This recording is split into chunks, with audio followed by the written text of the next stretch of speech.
आज जी आप जो यात्रा निकाल रहे हैं ये गलत है। उन्होंने कहा भैया आज से यात्रा। पवन सिंह एक गाना गाए रोएले रघुराई, और क्या गजब धूम मचा उस गाने का। अभी अंकुश राजा करके हैं दो भाई, उन्होंने गाया एक निर्गुण गाया कि चुनरिया तो हर मैल करके, देखिए क्या चला वो गाना। तो आप बनाइए। कत ये है कि भोजपुरी में गंदगी के पैरेलल अच्छा काम नहीं हो रहा है, कंटेंट नहीं है, लिखने वाले लोग घिसी पीटी चीजों को लिख रहे हैं, धुन बनाने वाले पुराने धुन को बना रहे हैं। इनके पास ये क्षमता है कि ये रातों रात भोजपुरी की छवि बदल सकते हैं। दिनेश लाल यादव को कभी एक्टिंग करते हुए आप देखिए, कितना कुछ भरा पड़ा है आदमी में। पवन सिंह अगर गाना शुरू कर दें तो फिर हमको नहीं लगता है कि सामने बहुत लोग खड़े हो पाएंगे। खेसारी लाल यादव की जो कॉमिक टाइमिंग है वो अक्षय कुमार के पैरेलल जाती है। पहले मैं मनी मिराज जैसे लोगों से कहूंगा कि आप तब क्या बनाते थे छोड़ दीजिए। आप अभी इस स्थिति में हैं कि आपको लाखों युवा फॉलो कर रहे हैं, आप अभी अच्छा काम करिए। जैसे मिंटुआ को आप बोले, मिंटुआ शुरू से अच्छा काम कर रहे हैं, अभी उनकी कंटिन्यूटी बनी हुई है। देखिए वहीं वो कमर्शियल गाने भी बना रहे हैं और बढ़िया काम कर रहे हैं। वो अश्लीलता को लेकर के एक मुद्दा छाया हुआ है, जिसपे अश्लीलता को लेकर के सुप्रीम कोर्ट भी फटकार लगा चुका है।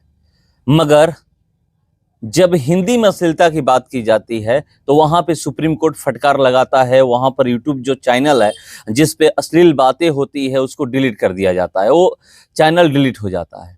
वहीं भोजपुरी की जब बात आती है तो आप भोजपुरी के जितने भी कंटेंट उठाकर देखिएगा, आपको पता चलेगा किस तरह से भोजपुरी में अश्लीलता है। चाहे वो बड़े सिंगर हो, पवन सिंह की बात कर लीजिए, खेसारी लाल यादव की बात कर लीजिए, राकेश मिश्रा की बात कर लीजिए, चाहे या फिर प्रमोद प्रेमी की बात कर लीजिए, रितेश पांडे की बात करिए, जितने भी बड़े सिंगर हैं उनके गाने सुनिएगा तो आपको पता चल जाएगा कि भोजपुरी में अश्लीलता किस कदर हावी है। चलिए इसी मुद्दे पर हम लोग बात करने वाले हैं कि जब हिंदी में सुप्रीम कोर्ट फटकार लगा रहा है तो वो चैनल डिलीट हो जा रहा है, तो भोजपुरी में ऐसा क्यों नहीं हो रहा है। हमारे साथ बात करने के लिए इसी मुद्दे पर पवन कुमार अर्पित जी हैं, और ये भोजपुरी को लेकर के काम कर रहे हैं कि भोजपुरी से कैसे अश्लीलता खत्म, भोजपुरी में श्लीलता आए, अश्लीलता खत्म हो। इस पे लगातार इनका एक बदकुचन यूट्यूब चैनल भी चलता है, और उस पे आप देखिएगा तो भोजपुरी में अश्लीलता पे ही बात होती है। ये नहीं है कि दूसरे टॉपिक पे बात होती है, सिर्फ और सिर्फ भोजपुरी में उस चैनल पे आप देखिएगा बातचीत, और वो भी अश्लीलता खत्म करने को लेकर के बात होती है। IBN 7 भारत में आपका स्वागत है। बहुत बहुत धन्यवाद। आप देखे हैं कि किस तरह से सुप्रीम कोर्ट फटकार लगाता है, उसके बाद यूट्यूब चैनल और डिलीट हो जाता है। मगर भोजपुरी में आप जाइएगा तो आप देखिएगा कि सिर्फ और सिर्फ अश्लील गाने ही आपको देखने को मिलेंगे, और वो गाने 100 मिलियन, 200 मिलियन, 300 मिलियन पार कर चुके हैं।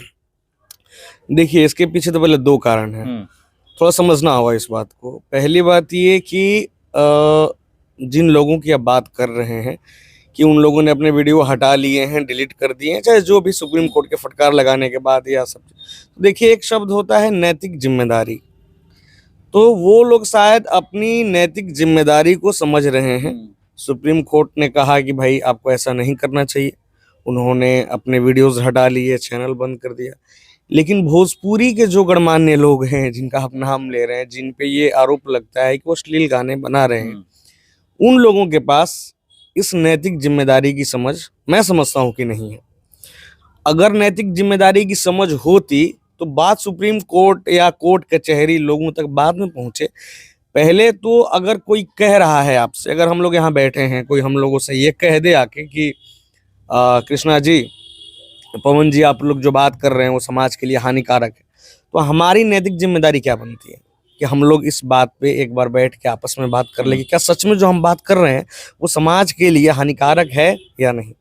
अगर हम ही लोग ये कर लेते हैं तो कोर्ट कचहरी दुनिया जमाने की आवश्यकता हम लोगों को नहीं पड़ेगी। तो सबसे पहले भोजपुरी में जो कलाकार काम करते हैं, जिन पर ये आरोप लग रहा है तो हवा में तो है नहीं ये बात, उन लोगों को सबसे पहले ये बात समझनी होगी कि भैया हमारी नैतिक जिम्मेदारी क्या है। अगर लोगों को लग रहा है कि हम जो गाना गा रहे हैं वो उस गाने को गाने से हमारा भोजपुरी समाज पीछे जा रहा है, तो मैं समझता हूँ कि उन लोगों को ऐसा काम नहीं करना चाहिए। छोटा सा उदाहरण मैंने अभी देखा, हाल फिलहाल आपने भी देखा होगा, प्रेमानंद महाराज जी का, कि एक सोसाइटी वालों ने आके उनसे कहा कि महाराज जी आप जो यात्रा निकाल रहे हैं ये गलत है। उन्होंने कहा भैया आज से यात्रा बंद। हालांकि इसमें महाराज जी की कोई गलती नहीं थी। 4 दिन के बाद उन लोगों को अपनी गलती रियलाइज हुई, वो लोग वापस आए, क्षमा याचना की, महाराज जी यात्रा शुरू करिए, बोले कल से यात्रा शुरू।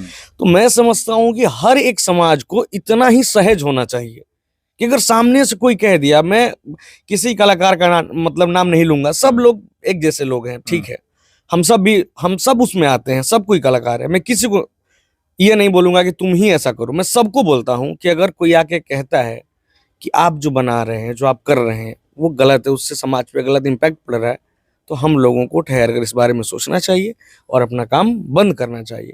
दूसरी बात कि हिंदी इंडस्ट्री में अश्लीलता है या नहीं है, आपको क्या लगता है? लेकिन हिंदी इंडस्ट्री को जितना भोजपुरी इंडस्ट्री की आलोचना होती है अश्लीलता के लिए, उतना हिंदी इंडस्ट्री की नहीं होती है। क्यों नहीं होती है? या फिर साउथ इंडस्ट्री है, आज से महज 10-15 साल पहले वहां की स्थिति क्या थी ये किसी से नहीं छुपा हुआ है, लेकिन आज स्थिति ऐसी है कि साउथ का कॉपी हिंदी इंडस्ट्री कर रही है। तो दिक्कत कहाँ है कृष्णा भैया कि आप पैरेलल वैसा कंटेंट नहीं बना पा रहे हैं जिन कंटेंट को सामने करके आप थोड़ी बहुत अपनी गलतियां छिपा लें। जैसे मैं एक आध नाम लूंगा, जैसे आम्रपाली दुबे जी हैं, मैं पर्सनली उनको बहुत पसंद करता हूँ, उनका काम, उनका जो उनकी एक्टिंग स्किल है, सारी चीजें लेकिन मुझे ऐसा लगता है कि जितना उनके पास स्कोप है एक्टिंग का, उनको ऐसा कंटेंट मिलता ही नहीं है। तो दिक्कत ये है कि भोजपुरी बहुत ज्यादा अश्लील इसलिए भी कही जा रही है क्योंकि पैरेलल कोई बढ़िया काम करने वाला नहीं है, या ये लोग नहीं कर पा रहे हैं। देखेंगे लोग। मैं ये कह रहा हूं कि मिर्जापुर बनती है वेब सीरीज, या फिर चलिए छावा बनती है, छावा भी आई हुई है ना फिल्म, लेटेस्ट फिल्म पे बात करते हैं, छावा फिल्म आई हुई है। आपको कृष्णा भाई क्या लगता है कि यूपी बिहार से कलेक्शन नहीं होगा छावा का? या फिर कोई बढ़िया फिल्म आती है तो यूपी बिहार में, पंचायत अभी आयल रहे, पंचायत अमेजन पे आयल रहे, तो पंचायत जब सीरीज आई तो उसको देखने वाले पूर्वांचल के कितने, आप मतलब एक ये करवा लीजिए हाँ कि कितने लोग यूपी बिहार के लोग उसको देख रहे हैं। आप बनाइए तो सही पहले। पवन सिंह एक गाना गाए, रोएले रघुराई, और क्या गजब धूम मचा उस गाने का। अभी अंकुश राजा करके हैं दो भाई, उन्होंने गाया एक निर्गुण गाया कि चुनरिया तो हर मैल करके, देखिए क्या चला वो गाना। तो आप बनाइए, आपके पास, मैं अभी बहुत लोगों से बात करता हूँ बदकुचन पे, बहुत लोग आते हैं, सबका एक कहना होता है कि दिक्कत यहाँ ये नहीं है कि सिर्फ भोजपुरी में गंदगी है, दिक्कत ये है कि भोजपुरी में गंदगी के पैरेलल अच्छा काम नहीं हो रहा है, कंटेंट नहीं है, लिखने वाले लोग घिसी पीटी चीजों को लिख रहे हैं, धुन बनाने वाले पुराने धुन को बना रहे हैं, और जिनके पास ये क्षमता है, जैसे पवन सिंह, खेसारी लाल यादव, ठीक है ये क्या गा रहे हैं क्या नहीं है अलग बात है, मनोज तिवारी जी, दिनेश लाल यादव, लेकिन इन्होंने भोजपुरी को पहचान दिलाई है। इन लोगों के माध्यम से आधुनिक भोजपुरी जानी जा रही है, ये आप अस्वीकार नहीं कर सकते हैं। तो इनके पास ये क्षमता है कि ये रातों रात भोजपुरी की छवि बदल सकते हैं। दिनेश लाल यादव को कभी एक्टिंग करते हुए आप देखिए, कितना कुछ भरा पड़ा है आदमी में। पवन सिंह अगर गाना शुरू कर दें तो फिर हमको नहीं लगता है कि सामने बहुत लोग खड़े हो पाएंगे। खेसारी लाल यादव की जो कॉमिक टाइमिंग है वो अक्षय कुमार के पैरेलल जाती है। तो ये सारी चीजें अगर इकट्ठी करके इस बात पे काम किया जाए कि कुछ बढ़िया कंटेंट, जो भी इन लोगों में पॉजिटिविटी है, ठीक है निगेटिव है कि ये लोग गंदा गाना गा रहे हैं, पॉजिटिव जो चीजें हैं उन पर अगर बात किया जाए, ये लोग खुद ऐसे राइटर को खोजें, ऐसे डायरेक्टर लोगों को खोजें और बढ़िया काम करें। नहीं तो आप तो ये कह रहे हैं कि भोजपुरी बदलेगी, मगर जो भी आप देख रहे होंगे बहुत लोग क्रिएटर हैं ऐसे, मतलब कई नाम हैं, एक दो नाम मैं लूंगा, मनी मिराज, आप देख लीजिएगा शुरू से वो क्या कर रहे हैं। मतलब लोग यही ना देख रहे हैं कि वो आए गाली गलौज किए और हिट हो गए, उनका व्यूज है जो मिलियन में जाने लगा, 10, 20, 50, 60, 100 मिलियन जाने लगा, तो हम भी वही करते हैं, इस हमारा भी व्यूज जाएगा। यहाँ पर जनता ये देखती है, जो भी क्रिएटर हैं वो ये सोचते हैं कि हम कैसे व्यूज कमा सकते हैं, उनको ये नहीं सोचना कि हम कुछ अच्छा करें। एक दो मिंटुआ का नाम ले लीजिए, वो एक अच्छा, मतलब कोई भी देख सकता है, कहीं भी आप समाज में बैठ करके अपने परिवार के साथ उनका वीडियो देख सकते हैं, मगर और वीडियो देखिएगा तो आपको बिना हेडफोन का आप तो देख ही नहीं सकते हैं। देखिए मेरे एक बड़े भाई हैं, विजय द्विवेदी नाम, पुणे में बहुत बड़ा NGO चलाते हैं, वो हमसे बहुत पहले उन्होंने एक बात कही थी। मैं हमेशा कहता हूँ कि जो बीजेएस भैया ने मुझे सिखाया है, मैं उस चीज़ को बांध के चलता हूँ। तो बीजेएस भैया ने मुझसे बहुत पहले एक बात कही, एक छोटी-सी बात थी। उस बात में उन्होंने कहा कि पवन, मैं तुम्हें एक हाथ में तलवार दे रहा हूँ और एक हाथ में नेल कटर दे रहा हूँ। तुमको चुनना है कि तुम नेल कटर से गर्दन काट पाओगे कि नहीं और तलवार से नाखून काटोगे या नहीं। बात समझ रहे हैं आप? मनी मिराज जैसे आदमी के हाथ में तलवार लगा, ठीक है, उन्होंने गंदा कंटेंट बनाया, क्या बनाया, एक समय पे उनके हाथ में तलवार आ गया। वो चाहते तो, मैं यही तो बात कर रहा हूं ना, कि पवन सिंह के हाथ में तलवार है लेकिन उस तलवार से वो गर्दन नहीं काट रहे हैं, वो नाखून काटने पे तुले हुए हैं। समझ रहे हैं ना बात? तो मनी मिराज, अगर आपके पास इतनी क्षमता आ गई है कि आप वेलकम जैसी फिल्म बना सकते हैं, तो क्या जरूरत है आपको फिर वैसा गलीज कंटेंट बनाने का? बात समझ रहे हैं ना आप? तो ये हमारी वही घूम फिर के हम लोग आ गए कि नैतिक जिम्मेदारी क्या है। मेरे पास नेल कटर है, समझ रहे हैं बात, लेकिन मैं उस नेल कटर से नाखून काट ही रहा हूं। कोशिश मेरी ये है कि मैं उस नेल कटर को तलवार बना दूं। बात समझ रहे हैं ना? अभी तक एज अ गीतकार मुझे बहुत कम लोग जानते हैं। अब लोग मुझे जान रहे हैं कि मैं इंटरव्यू करता हूँ, बदकुचन चलाता हूँ, लेकिन मेरा जो वास्तविक काम है वो है, मैं गीतकार हूँ। दर्जनों गीत लिखे हैं मैंने, ठीक है। तो मेरी कोशिश, और मैं वो भी इसलिए कर रहा हूं कि भोजपुरी को सही दिशा मिल सके। समझ रहे हैं ना? तो दिक्कत ये नहीं है भैया कि मनी मिराज क्या कर रहे हैं, दिक्कत ये है कि एक स्टैंडर्ड पर आने के बाद मनी मिराज क्या कर रहे हैं। ठीक है, आप शुरू किए थे कहीं और से, लेकिन अब आपके हाथ में काबिलियत है, योग्यता है, बढ़िया काम करिए। पवन सिंह रोएले रघुराई जब गा सकते हैं, उनको क्या जरूरत है गंदा गाने गाने का? वो थोड़ा कमर्शियल गाना, देखिए गंदा गाना में और कमर्शियल गाना में अंतर है। जो पवन सिंह की जो टीम है या फिर जो गीतकार जो लोग हैं, वो ये बात समझा नहीं पाते हैं कि उन लोगों को लगता है कि अश्लील मतलब कमर्शियल नहीं होता है। कमर्शियल गीत और अश्लील गीत दोनों अलग होते हैं। मैंने कुछ कमर्शियल गाने बनाए हैं, अगर उन लोगों को बात नहीं समझ में आती है तो हम लोग अपना गाना मतलब उन लोगों को दिखाएंगे कि भैया देखो, कमर्शियल ये है और अश्लील ये है। तो मैं आपकी बातों से सहमत हूं कि मनी मिराज जैसे जो लोग हैं, उनको देख के गलत तरीके से लोग इन्फ्लुएंस हो रहे हैं, जो लोगों को नहीं होना चाहिए। लेकिन सबसे पहले मैं मनी मिराज जैसे लोगों से कहूंगा कि आप तब क्या बनाते थे, छोड़ दीजिए। आप अभी इस स्थिति में हैं कि आपको लाखों युवा फॉलो कर रहे हैं, आप अभी अच्छा काम करिए।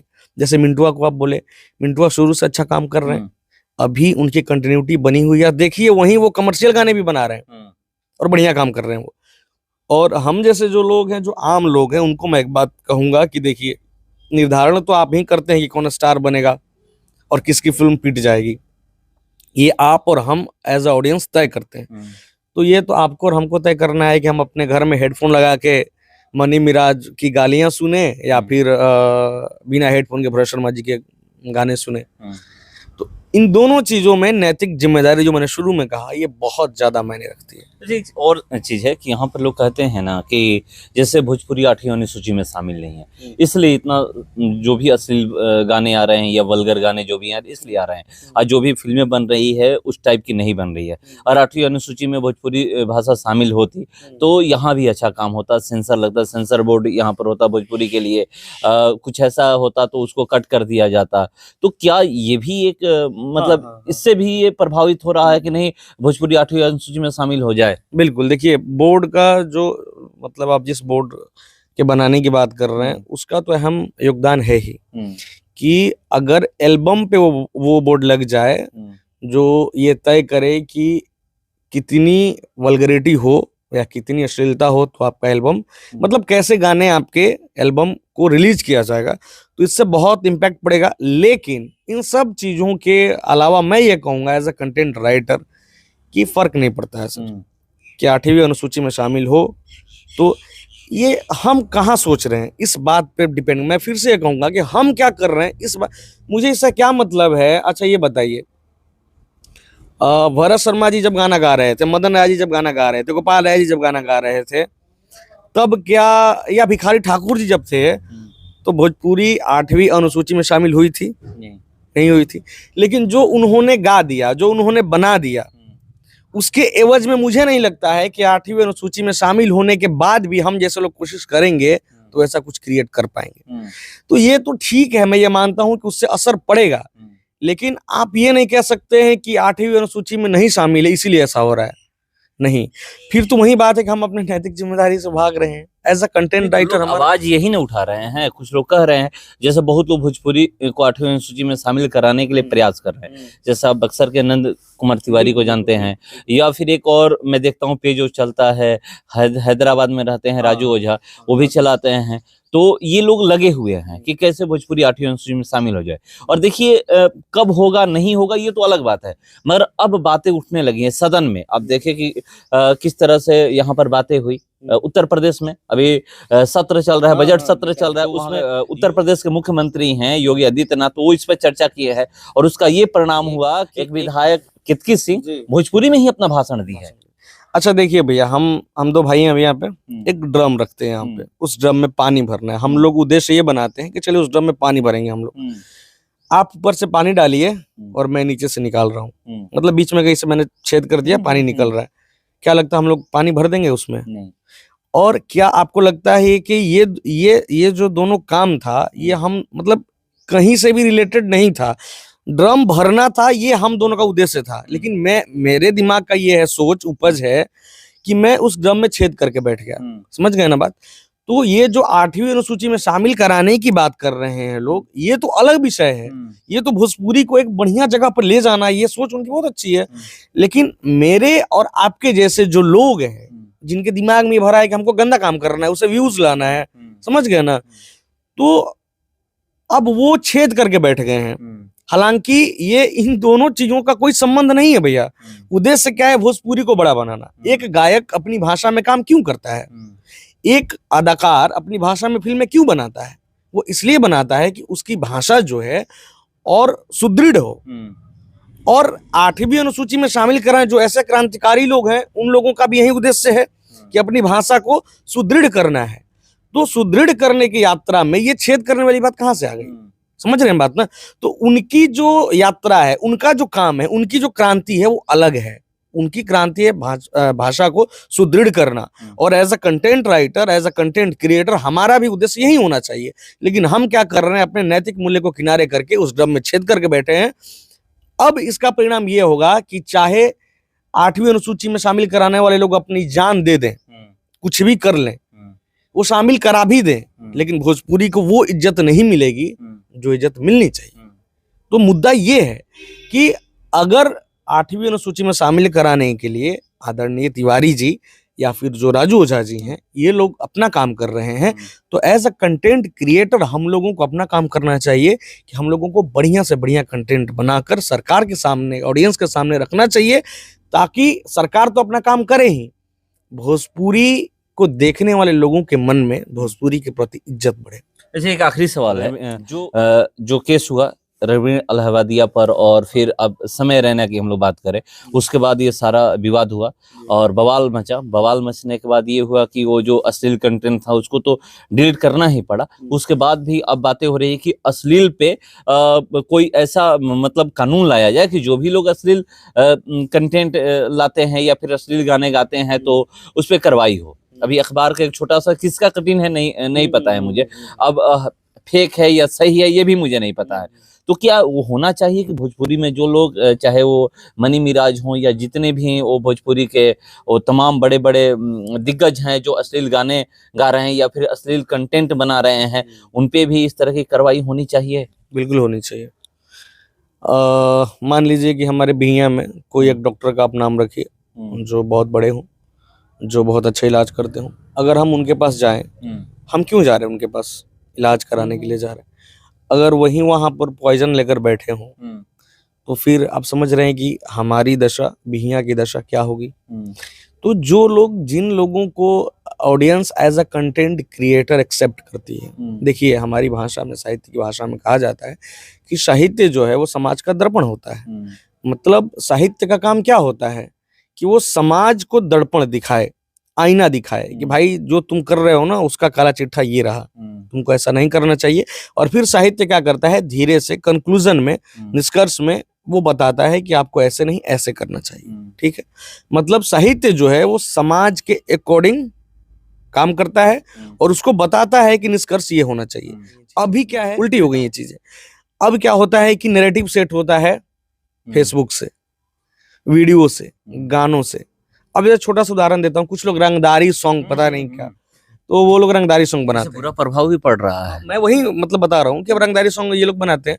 उसका क्या होता है कि मैं देखता हूँ 15-16 साल के लड़के जिनको भी पढ़ना चाहिए, वो उस गाने से इन्फ्लुएंस होके वो बिना गाने का मतलब समझे हाथ उठा के रंगदारी गाना। ये तो दिक्कत यहाँ पे ये आ गई है कि जिन लोगों को ये जिम्मेदारी दी जा रही है कि आप साहित्य को समझिए, आप सिनेमा को समझिए, आप साहित्य लिखिए, आप सिनेमा बनाइए, या फिर आप कंटेंट बनाइए जिससे समाज को सही दिशा मिले, और आप ये कंक्लूड करिए कि समाज और कहाँ पे उसको सुधारना है अपने आप को। समझ रहे बात ना आप?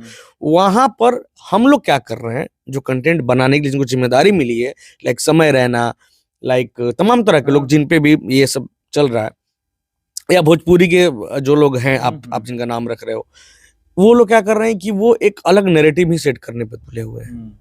वो गंदगी परोस रहे हैं, डाल रहे हैं सबके सामने, और उसका इम्पैक्ट ये हो रहा है कि जो भोजपुरी के हमारे ऑडियंस है या फिर कहीं के भी ऑडियंस है, वो उन चीजों से इन्फ्लुएंस होके उनको ही अच्छा काम मान रही है और उस रास्ते पर चल रही है। तो सबसे पहले जिन लोगों को हम लोग या हमारा audience as a content creator accept कर लिया है, हमारे ऑडियंस ने, या फिर हमारे समाज ने किसी को साहित्यकार के तौर पे एक्सेप्ट कर लिया है, या फिर हमारे समाज ने किसी को सिनेमा बनाने वाले के तौर पे एक्सेप्ट कर लिया है, उसको ये समझाना होगा, उसको ये बताना होगा कि तुम्हारा काम क्या है। तुम्हारा काम है कि तुम समाज के अनुसार काम करो और समाज को बताओ कि समाज कहाँ और गलत है, कहाँ और बेहतर हो सकता है, न कि तुम समाज के लिए गंदगी परोस के उसके अनुसार समाज के छोटे छोटे बच्चों को, कम उम्र के बच्चों को चलने के लिए प्रेरित करो। मैंने उसका थोड़ा बहुत क्लिप देखा था, वो जो चीज चल रहा है। मतलब देखिए अब क्या है ना, वही चीज की हम सब लोग जो हैं उत्पत्ति हैं, पूरी दुनिया संभव, लेकिन जो हमारा समाज है, जो हमारा कल्चर है, वो पर्दे की चीज बनाई है। उसने बताया है कि दुनिया का सबसे अद्भुत काम है, समझ रहे हैं ना, इस काम से सृजन होता है, इस काम से सृष्टि होती है, तो इस अद्भुत कार्य को अद्भुत तरीके से करना चाहिए। अब इस चीज को लोग कह रहे हैं कि तो मिथक है। अब देखिए यही चीज है कि आप जब एगो होला शब्द कुपढ़, जो गलत तरीका से पढ़ लेवे सन, वो कुपढ़ आदमी आके ई तर्क कर रहा है कि हम क्यों नहीं कर सकते हैं। अब जैसे देखिए हम और आप बैठे हैं, पीरियड पर बात कर सकते हैं, खुल के करनी चाहिए, लेकिन आप और हम उस शिक्षा वाली चीज को, चलिए मैं ये मानता हूं कि थोड़े समय पर्दे में बंद कर दिया गया, जिसके कारण समाज को जो मिलना चाहिए वो भी नहीं मिला, एजुकेशन बच्चों को नहीं मिला। लेकिन आप जब उसको एजुकेशन के तौर पर लाने की बात करते हैं, तो आप कदाचित ये नहीं कर सकते हैं कि आप उसको हंसी मजाक में बोलकर उसकी तौहीनी करके लोगों को गलत तरीके से इन्फ्लुएंस करें। तो मैंने देखा है कि उन लोगों ने, वो लोग खुलेआम, तो ये कदाचित एक्सेप्टेबल नहीं है। आप उसको शिक्षा के तौर पर कह के शायद लोगों को समझा सकते हैं, लेकिन आप ये नहीं कह सकते हैं कि उसको हम जोक बनाएंगे और जोक बनाकर लोगों को सुनाएंगे, हंसाएंगे। ये हंसने वाली चीज नहीं। तो जो लोग भी एज अ कंटेंट क्रिएटर या उस कुर्सी पर बैठकर अपना काम अच्छे से नहीं कर रहे हैं, मैं समझता हूं कि सुप्रीम कोर्ट का ये बहुत सही फैसला है, उनको इस चीज पे काम करना चाहिए। और सिर्फ वही नहीं, हम लोगों के क्षेत्र में भी आकर लोगों को ये चीज बताना चाहिए कि भाई, तो अभी कोर्ट ने क्या किया, मैंने जो पहले बात कही कि नैतिक जिम्मेदारी को समझा दिया आगे, और समय रहना शायद समझदार निकले, समय रहते उन्होंने अपनी गलती को एक्सेप्ट कर लिया और हटा दिया सारा वीडियो। तो अगर कोर्ट कचहरी इन्वॉल्व होके भोजपुरी में भी ये करती है कि भैया तुम अपनी नैतिक जिम्मेदारी को समझ लो, तुमको हमने एज अ गायक रखा है, तो तुम ऐसा कुछ भी नहीं करोगे जिससे समाज पर गलत इम्पैक्ट पड़े, तो उसका असर बहुत अच्छा। होली में यहाँ पर होता है ये चीज, जब भी मैं जाता हूँ, शांति समिति की बैठक होती है, तो वहां पर ये बातें निकलकर सामने आती है कि कोई भी अश्लील गाना नहीं बजेगा होली में। आप कहीं भी जाइए, या कोई मतलब सरस्वती पूजा में भी लोग कहते हैं कि अश्लील गाने नहीं बजेंगे, खास करके होली में लेकर के। तो ये क्यों नहीं हो जाए कि होली में ही सिर्फ नहीं, सालों भर अश्लील गाने नहीं बजेंगे? मैं वही तो कह रहा हूँ कि अगर जैसे देखिए कि मैं हमेशा मतलब घर पे रहता हूँ, कभी कोई गाना वाना लिखा तो मेरे घर पे मेरे पिताजी हो गए, पिताजी के पिताजी मेरे दादाजी हो गए, वो कभी कभी पूछते हैं कि क्या लिखला बेटा, लाओ जरा हमें दिखावा, है ना। तो मुझे जाके दिखाना पड़ता है। मेरा ऐसा कोई गाना नहीं है जो गाना मेरे पिताजी ने न सुना हो मेरे ग्रैंड पेरेंट्स ने न सुना हो, तो ये हमारी जो नैतिकता है ना, एक बात कि मैं लिखूंगा ही क्यों। आप बजाने की बात छोड़िए, सबसे पहले गाना अगर बनता है उसका पहला प्रोसेस है गाना लिखा ही क्यों गया। वैसा जो तमाम तरह के राइटर हैं, मैं उन लोगों से पूछना चाहता हूँ, भाई कमर्शियल में अश्लील में अंतर समझ लो, और नहीं समझ में आता है तो तुम सिंपल एक बात समझ लो कि तुम्हें जो गाना बनाना है अपनी माँ को सुनाना है, अपने पिताजी को सुनाना है। तो सबसे पहले अगर वो लिखेगा नहीं तो गायक महोदय गाएंगे नहीं, और जब गायक महोदय गाएंगे नहीं तो बजाने की बात ही नहीं आएगी, चाहे होली हो ना हो, दिवाली हो, कुछ भी हो। तो सबसे पहले तो नैतिक जीवन, कलम है तुम्हारे हाथ में भाई। ये मैं तो कभी कभी हंसता हूँ कि आजकल के जो नए लड़के हैं वो गाना लिखने को क्या समझ लिए हैं। गाना लिखने के लिए छंद व्याकरण इन चीजों की समझ होनी चाहिए। तो ठीक है, मैं इन चीजों पर भी नहीं आता हूँ, आप लिखते हो, करते हो, बनाते हो, करो, सब ठीक है, लेकिन पहले ये तो नैतिकता से तुम मतलब समझ लो कि तुम्हारे पास कलम है और जो तुम लिखोगे, कहीं तुम्हारी बहन ने कह दिया कि भैया सुनाओ, है ना, तो फिर लेने के देने पड़ जाएंगे। अभी मैं कहीं किसी का इंटरव्यू देख रहा था, उसमें मैंने सुना कि मेरी बेटी को ये ना लगे ना कि कल को मेरी बेटी ये कहे कि इस तरीके का काम आपने किया है। हाँ, दिवाकर पांडे जी का मैंने इंटरव्यू लिया, उन्होंने बड़ी मतलब बात कही कि उनकी कि मेरी बेटी बड़ी हो रही है पवन जी, कहीं ऐसा ना हो कि कल को वो मुझे उस मंच पर देखकर ये शर्म महसूस करे कि जिस मंच पर एक लड़की को एक लड़का गाली दे रहा है, उस मंच पर मेरे पिताजी बैठ के तबला बजाते हुए मजा ले रहे हैं।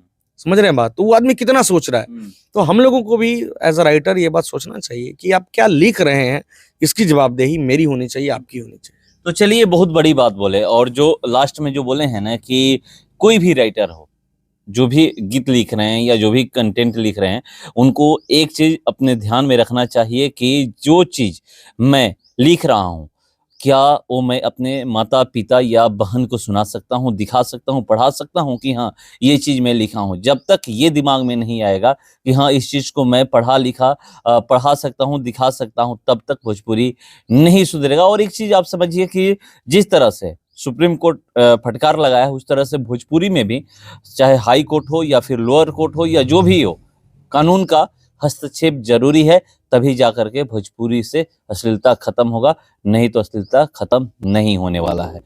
फिलहाल इसका और इतना ही। बने रहिए हमारे साथ। नमस्कार।